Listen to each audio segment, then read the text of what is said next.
এখন সেই নাচ গান, লেরে লাপ্পা ডান্স, হারাম রিলেশনশিপ, বয়ফ্রেন্ড গার্লফ্রেন্ড ক্রাশের চক্করে পড়ে তুমি এখনো সময় নষ্ট করছো, তাস পিটছো, জুয়া খেলছো, বোতল চালাচ্ছো, নিজে খেলছো জুয়া, আর হুজুর দেখলেই বলছে খাস করে করবেন দোয়া। ও বদমাইশ, আমি যদি দোয়া করি তোমার দোয়া লাগবে? তুমি তাস খেলে বেড়াবে? হ্যাঁ, বিশ্বাস করুন, অনেকে আছে লটারি কাটছে, ডেয়ার লটারি। যারা কাটবে লটারি তাদের কথা শেষ হবার আগে শেষ হয়ে যাবে ব্যাটারি। তার মানে তার জীবন মৃত্যু আসার আগে সে জিন্দেগিতেই মৃত্যুর কষ্ট পেতে থাকবে। কত বুঝতে পেরেছে? ওই জন্য এখনো যুবক তোমার সময় হয়নি। কত কাঁচা রাস্তা পাকা হয়ে গেল, কত খোলা চালের বাড়ি দুতলা হয়ে গেল। তোমার ছিল একটা চেন পড়া সাইকেল, সেখান থেকে R15 হয়ে গেল। সবাই পরিবর্তন হয়ে গেল, সরকার পরিবর্তন হয়ে গেল, এখনো তুমি পরিবর্তন হলে না। আর কবে, আর কবে? এই জালিমদেরকে আল্লাহ পিছনে লাগিয়ে দিয়েছে, এখনো যদি তুমি না শুধরাও তাহলে তুমি কবে শুধরাবে? আসুন, আজকে আমাদেরকে ফিরে আসতে হবে সেই রবের চৌকাঠে, ফিরে আসতে হবে মদিনাওয়ালার গোলামতিতে। নাকি আমার হুজুরকে পছন্দ হয়নি, নাকি আল্লাহকে পছন্দ হয়নি? আল্লাহ তার রাসূলুল্লাহ চেয়ে আর কোন প্রিয় আপনার কাছে আছে নাকি গো? ওই তো শবে বরাতের রাতে কি দোয়া করছিলেন, কি দোয়া করছিলেন? পাশের লোকটা শুনতে না পায়, আল্লাহ আমি যে প্রিন্টের বেড কভার কিনেছি ওই মাল যেন আমার পাশের দোকানদার যেন না বেচে। আপনি এত আস্তে বলছিলেন, আপনার জবানের কথা আপনার কান শুনতে পাচ্ছিল না, কিন্তু আপনি কেন এত আস্তে বলছেন? এই পাশে আপনার এলাকার লোকটা, চাচতো ভাই, খালাতো ভাই, মামাতো ভাই, পাড়াতো ভাই, এ যাতে শুনতে না পায়।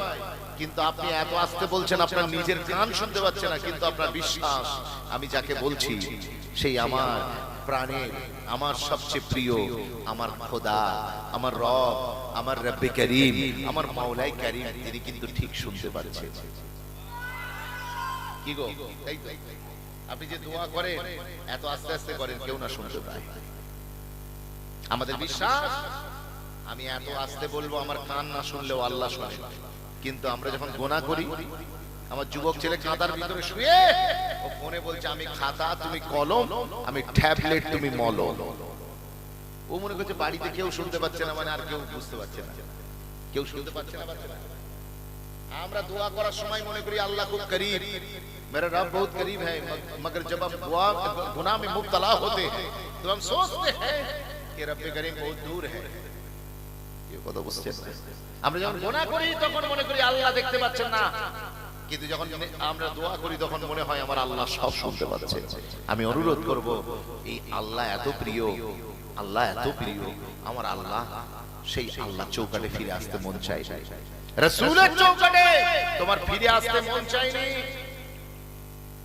এ মুসলমান, ভালো করে বুঝে যান, আল্লাহকে কি পছন্দ হয়নি, রাসূলুল্লাহকে কি পছন্দ হয়নি? হে নওজোয়ান তরুণেরা, আমার আল্লাহ, আমার পরওয়ারদিগার বিরিয়াস সমস্ত নবীদের ভিতর থেকে একজন নবীকে পছন্দ করলেন। আমার আল্লাহ, আমার পরওয়ারদিগার বিরিয়াস যেই দিন আপনার হাবিবকে পছন্দ করলেন, যেই দিন আপনার হাবিবকে তৈরি করলেন, সেই দিন রাসূলুল্লাহকে দেখে আমার আল্লাহ বললেন আই লাইক ইট, আমি পছন্দ করে নিলাম। জোরে বলবেন না সুবহানাল্লাহ? এই এক পিচকেই আমি পছন্দ করে, আল্লাহর পছন্দ হয়ে গেছে, আপনার পছন্দ হলো না আপনার নবীকে। যদি পছন্দ হতো তাহলে আপনি রাসূলুল্লাহর স্টাইল আপনার বডির ভিতরে আনতেন। আপনাকে তো দেখলে চেনা যায় না, চেনা যায় না বলে আমি তো শাহরুখ, অমিতাভ, সালমানের ফ্যান, তাই তো পরেছি ছেঁড়া জিন্সের প্যান্ট। আধার কার্ড দেখিয়ে প্রমাণ করতে হচ্ছে আই এম এ মুসলিম। মেয়েরা বলছে আমরা হব ঋতুপর্ণা, ক্যাটরিনা, কারিনা, ওসব নামাজ রোজা বোরখা আমরা পড়ি না। অনেক যুবক আছে হুজুরের আদর্শ, হুজুরের সুন্নাহ তার পছন্দ হয় না, মাথায় সুন্নতি টুপি নেই, চেহারায় দাড়ি নেই, ইসলামের কোন নামগন্ধ তার গায়ে নেই, অথচ কানে দেয় দুল, হাতে দেয় বালা, দেখতে লাগে জরিনা খালা। এই বালা কাদের হাতে থাকে? বেটা ছেলে না মেয়ে ছেলে? কানে দুল কাদের থাকে? কানে দুল, নাকে ফুল মহিলাদের। আজকাল কিছু যুবককে দেখেনি, হিজড়ে মার্কা কিছু যুবক বেরিয়েছে, তারা মনে করছে যে আমাকে মনে হয় আমার দাম মনে হয় বিরাট বেড়ে গেল। ওইসব যুবকদের দেখলেই আপনি বুঝতে পারবেন বাইক কেমন চালাবে, মনে হবে পিকআপ ভেঙে ফেলছে। যতক্ষণ না পর্যন্ত ঢালাই রাস্তায় টায়ারের ঘর্ষণে আগুন না বেরোচ্ছে, ও যুবক ছেলে কারিশমা দেখাতেই থাকছে। কত বুঝতে পেরেছেন? এই যুবকগুলোকে আপনি দেখবেন হাই স্কুলের সামনে ঠিক টিফিন বেলায় দাঁড়িয়ে আছে। আজ এই গার্লস স্কুল থেকে মেয়েদের ছুটি হবে, যুবক ছেলে এত স্পিডে বাইক চালাবে মনে হয় পিছনে কেউ পেট্রোল ঢেলে দিয়েছে। আছে না নাই? আমি এই যুবকগুলোকে বলতে চাইছি, তুমি মেয়েটাকে দেখে তোমার পিকআপ বেড়ে গেল কেন? তুমি এত জোরে গাড়ি চালালে কেন? যদি বলো আমি তাকে দেখানোর জন্য চালিয়েছি, তাহলে বলবো তুমি এত জোরে গেলে ও তো দেখতেই পেল না তোমাকে। আর যদি বলো আমি তাকে দেখতে চাই, তাহলে তুমি এত স্পিডে কেন গেলে যে তুমি নিজেই তো তাকে দেখতে পেলে না। ও যুবক, কবে তুমি ফিরবে? এখনো সময় হয়নি, এখনো সময় হয়নি ফিরে আসার। তোমার রাসূলকে কি পছন্দ হয়নি? মদিনাওয়ালার আদর্শ আল্লাহকে কি ভালো লাগে না? এই কথা বলেন, ভালো লাগে না? লাগে না? আমার আল্লাহকে লাগে। দুনিয়ায় কাউকে যে কথাটা বলা যায় না, সেই কথাটা কাকে বলা যায়? নিজের বিবি যদি জানতো আপনি এমন, আমার বিবি যদি জানতো আমার হাজবেন্ড এমন, বিশ্বাস করুন একবেলা ভাত দেওয়া তো দূর কি বাত, আমার সংসারই করতো না। আর আপনি যদি জানতেন আপনার বিবি এমন, তাহলে ওকে বিয়ে করা তো দূর কি বাত, ওর দিকে আপনি ঘুরেই তাকাতেন না। কিন্তু আমরা যে গুনাহ করেছি গুনাহ আমি, কিন্তু তার উপরে পর্দা দিয়ে দিয়েছেন কে? আল্লাহ যদি একটা সিস্টেম চালু করে দিতেন যে যত কঠিন গুনাহ করবে তার গা থেকে তত পচা দুর্গন্ধ বেরোবে। আমার মনে হয় এই মজলিসে আমার দুর্গন্ধের কারণে আপনারা কেউ বসে থাকতে পারতেন না। এটা আমার পার্সোনাল রিয়েলাইজেশন। কারণ এই মাহফিলে সবচেয়ে বেশি গুনাহগার আমি, সবচেয়ে বড় গুনাহগার। কিন্তু আমার আল্লাহ কত রব্বে করিম, দেখুন গুনাহ আমি করি, রাতের বেলা গুনাহ আমি করি, আর দিনের বেলা আমার আল্লাহ তাদের পর্দা দিয়ে দেন যাতে আমার বান্দার ইজ্জত না হানি হয়ে যায়। একবার জোরে বলবেন না সুবহানাল্লাহ। পাড়ার লোককে এত জ্বালিয়ে রেখেছি, পাড়ার লোক বলছে কবে পটল তুলবে, মনে মনে দোয়া আছে। হঠাৎ একদিন সেই ভদ্রলোক মারা গেছে, যার দোয়া সবাই করছিল যে আল্লাহকে তুলে নাও, আর নেওয়া যাচ্ছে না, তুলে নাও। হঠাৎ সেই মানুষটা মারা গিয়েছে, যেই খবরটা পৌঁছালো, যারা মনে মনে তামান্না করছিল যে আল্লাহ তুমি একে তুলে নাও, ওই লোকগুলো সকালবেলা উঠে ওই গুনাহগারটার বাড়িতে গিয়ে হাজির। আরে ইয়ার তুমি এখানে, তুমি তো চাইছো মরে যাক। বলছে ভাই সে আর কি বলবো, আল্লাহ তাকে সাড়া দিয়েছে, একটু তার মরা মুখটা দেখতে চাই। একবার চলে বলবেন না? এই যে লোকগুলো আপনার মৃত্যু কামনা করছিল, তারাই একটু পরে আপনাকে আপনার দোয়া, আপনার আখিরাতের মাগফিরাতের জন্য দোয়ার জন্য জানাজার কাতারে দাঁড়িয়ে যাবে। জানাজা কিসের জন্য হয়? ওই মুর্দার রুহের মাগফিরাতের জন্য হয়। তোর মাগফিরাতে সবাই চাইছিল যা মরে যায়, তো এখন সবাই মিলে এসেছে ওর জন্য দোয়া করতে। কেন? হাজী সাহেব, মৌলী সাহেব, ইমাম সাহেব, বক্তা সাহেব, আপনার নামাজি পরেজগার আল্লাহ ওয়ালা লোকগুলো সব কাতারে দাঁড়িয়ে আছে, দুটো হাত তুলে আল্লাহর কাছে দোয়া করছে, আল্লাহ ও যা হয়েছে হয়েছে, এখন তোমার মেহমান হয়ে গেছে, আল্লাহ তুমি তাকে ক্ষমা করে দাও। বলুন তো, আপনি এইরকম পাড়ার লোককে জ্বালিয়ে রেখেছিলেন, আর পাড়ার লোক আপনার মৃত্যুর পর আপনার মুখ দেখতে আসছে, আপনাকে গোসল দিচ্ছে, ঠ্যাং ধরে ভাগাড়ে ফেলে দেয়নি, কপালে হাত গুলা আপনাকে গোসল দিচ্ছে সুন্নাত তরিকায়, যে সুন্নাতকে আপনি চিরকাল ঘৃণা করেছেন, সেই সুন্নতি কাফন দিয়ে আপনাকে দাফন করা হচ্ছে।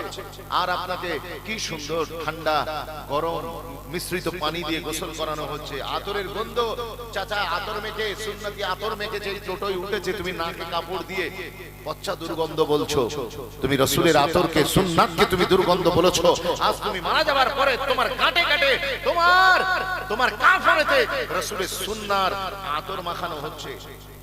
তুমি বলো, তোমাকে আস্তে আস্তে জানাজার লাশ নিয়ে যাওয়া হচ্ছে, তোমার লাশ তুমি এত গুনাহ করেছো, একদিনে মসজিদের মুখ দেখতে আসোনি, আজকে পুরো মহল্লা তোমার মুখ দেখতে এসেছে।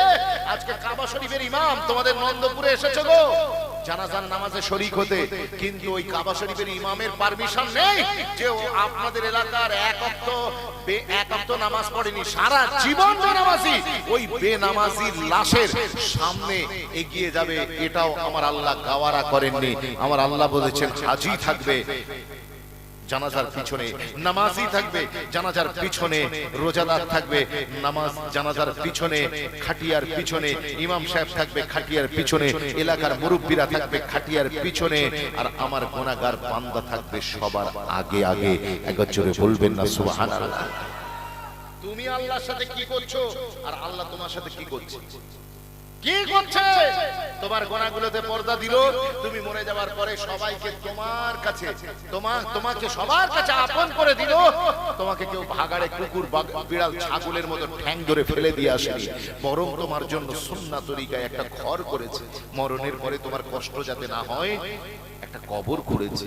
একজন আল্লাহর ওলিকে যেভাবে দাফন করা হয় সেই একই কায়দায় তোমাকে দাফন করা হলো। তুমি বলো, লোক তোমার জানাজা নিয়ে যাচ্ছে, একজন আর একজন কাঁধ বদল করছে, মুবারক বরকত হাসিল করবে বলে, আর তুমি যখন যাচ্ছ ওই সময়তে একজন আর একজনকে বলছে আস্তে আস্তে আস্তে আস্তে আরামসে, যাতে আমার বান্দার ঝটকা না লাগে। একবার জোরে বলবেন না সুবহানাল্লাহ। কি বুঝলেন আপনি? কি বুঝলেন আপনি আল্লাহর সাথে কি ব্যবহার করছেন আর আমার আল্লাহ আপনার সাথে কি সুলুক করছে, একটু চিন্তা করে দেখুন। আল্লাহ বলছে একদিন না একদিন তোকে তো আমার চৌকাঠে আসতে হবে, তাই কাফনে মুখ লুকিয়ে নয়, আজ দরবার খোলা আছে, খোলা মুখ নিয়ে আমার চৌকাঠে আয়। জোরে বলবেন না সুবহানাল্লাহ। একদিন না একদিন तुझे मेरे पास आना है, तो कफन में मुंह छुपा छुपा के क्यों, आज खुला मुंह लेकर के आ जा। एक दिन तुझे आना है तो लोगों के कंधे पे क्यों, तो अपना खुद ही चल के मेरे चौखट पे आ जा।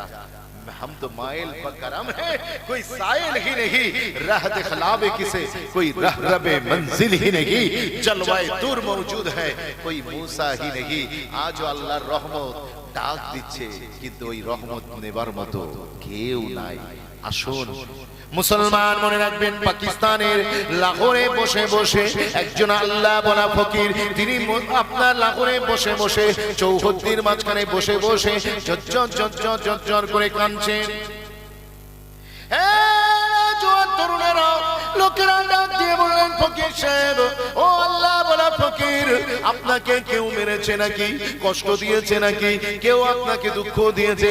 আল্লাহ বলা ফকির তিনি বললেন না বাবা, আমাকে কেউ কষ্ট দেয়নি, আমাকে কেউ দুঃখ দেয়নি। তাহলে আপনাদের কেউ ওই সময়তে ফকির সাহেব বলেছিলেন, শোনেন গতকাল রাত্রে আল্লাহর সাথে আমার একটা এগ্রিমেন্ট হয়েছে, গতকাল রাত্রে আমি সিজদায় পড়ে রব্বে কারীমের চৌকাঠে বললাম আল্লাহ আমি শুধু আপনাকে ডাকি, আপনি আমার উপরে রাজি, আপনি কি আমার এলাকার লোকের উপরে রাজি হবেন না?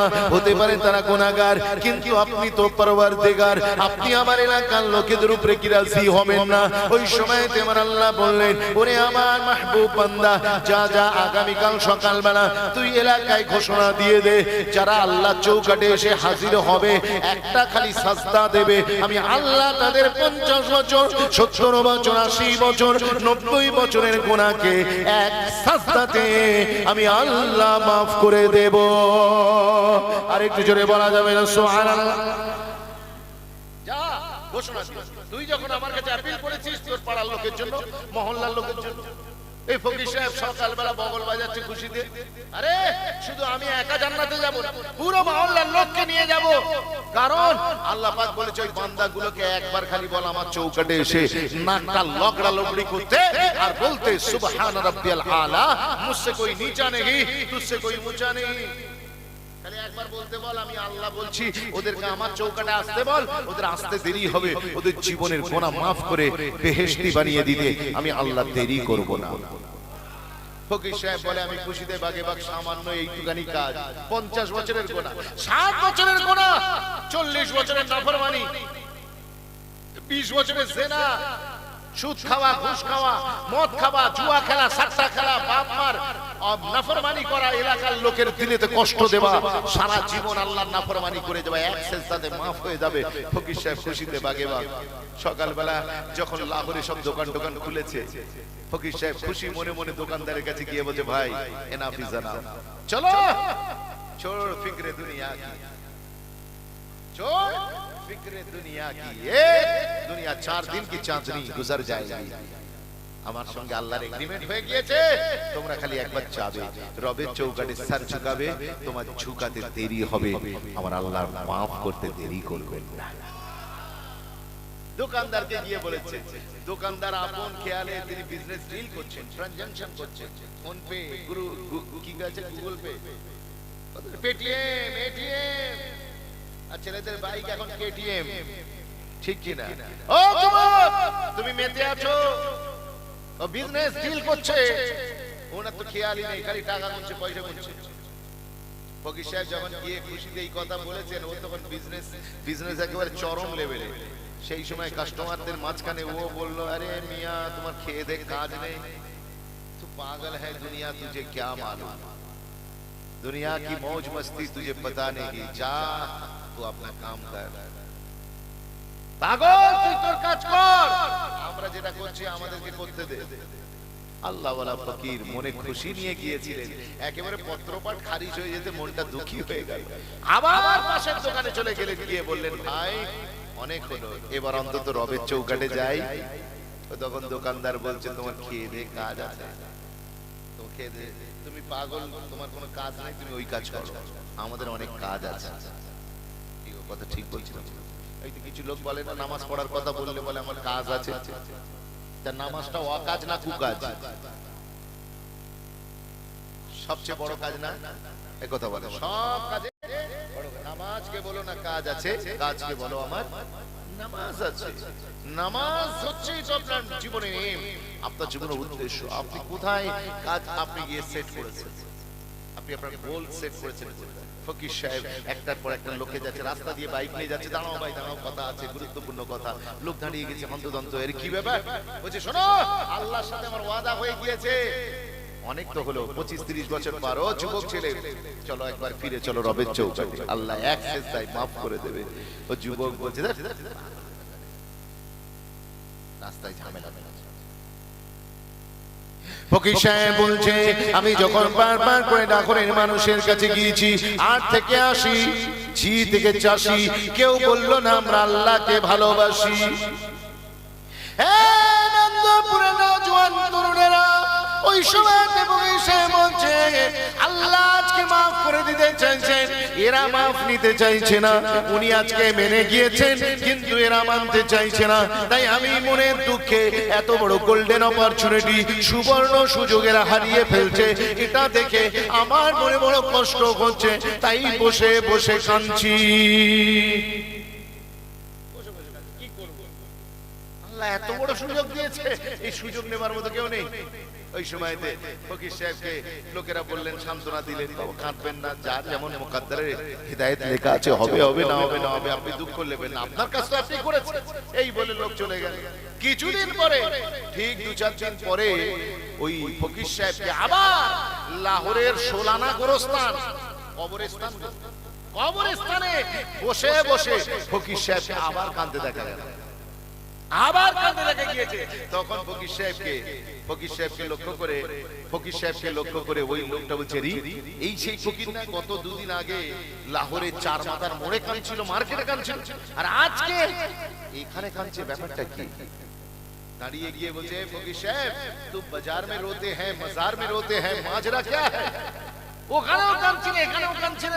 ফকির সাহেব বললেন, ভাই আমার মাসলা কিন্তু কালকের মতোই, কালকে যে কারণে কেঁদেছি আজও সেই একই কারণে কাঁদছি। বলে তার মানে হলো, সেই দিন কালকে গতদিন আমি কেঁদেছি, তিনি মানতে চেয়েছেন, কিন্তু দুনিয়ার মানুষ কথা বলে, তিনি মাফ করে দিতে চেয়েছেন, কিন্তু দুনিয়ার মানুষ মাফ নিতে চায়নি। তিনি কি করেছেন? তিনি মাফ দিতে চেয়েছেন, কিন্তু এরা কথা বলে মাফ নিতে চায়নি। আমার আল্লাহ, আমার পরবর্তীকার বিনিয়াস মাফ দিতে আজকে চাইছেন, কিন্তু দুনিয়া নিতে চাইছে না। ওই জন্য সেদিন কাঁদছিল। তো আজকে কাঁদছেন কেন? বলে, দুনিয়ার মানুষের কাছ থেকে মায়ুস হয়ে, হতাশ হয়ে আমি যখন আবার ফিরে এলাম, গোরস্থানে এলাম, এসেছি সব পুরো মুর্দারা, নন্দপুরের মুর্দা পুরো সব মিলে আমাকে ধরেছে। বলছে, খোদা কে লিয়ে আর মুঝে রাহা नहीं जाता, मुझे सहा नहीं जाता, खुदा के लिए मेरे तरफ से खुदा के पास तुम दरखास्त करो, तुम तो प्यारे हो। আল্লাহর কাছে দুটো হাত তুলে দোয়া করো, আমরা নিতে পারছি না। এত কঠিন আযাব, এত শাস্তি, জাহান্নামের আগুন আমরা সহ্য করতে পারছি না। ও আল্লাহ ওয়ালা ফকির, তুমি একটু আল্লাহর কাছে দরখাস্ত করো না, আমাদের হয়ে তুমি একটু দরখাস্ত করো। আমি তখন এই মুর্দাদের হয়ে আল্লাহর দরবারে দুটো হাত তুলে দিলাম। ও রাব্বি আল্লাহ, এই মুর্দাগুলো তো আপনার বান্দা, আপনি maaf করে দেন, ক্ষমা করে দেন। আপনি ক্ষমা করে দিলে আপনার কোনো ক্ষতি হবে না, আর আপনি যদি maaf করে দেন, এই আপনার বান্দাগুলো নাজাত পেয়ে যাবে, জাহান্নামে যাবে না। ও লাহোরের মানুষ, শুনে রেখে দাও, জেনে রেখে দাও, দুদিন আগে যখন লাহোরের বাজারে কাঁদছিলাম, তখন তিনি মেরে গিয়েছিলেন। দুনিয়ার মানুষ মানতে চায়নি, তিনি মাপ দিতে চেয়েছিলেন, দুনিয়ার মানুষ মাপ নিতে চায়নি। আর আজকে যখন তাদের কাছ থেকে মায়ুস হয়ে গোরস্থানে এলাম, মুর্দারা মাপ পেতে চাইছেন, কিন্তু আমার আল্লাহ আর মাফ দিতে চাইছেন না। আজ ये मान गए मगर वो नहीं मान गए।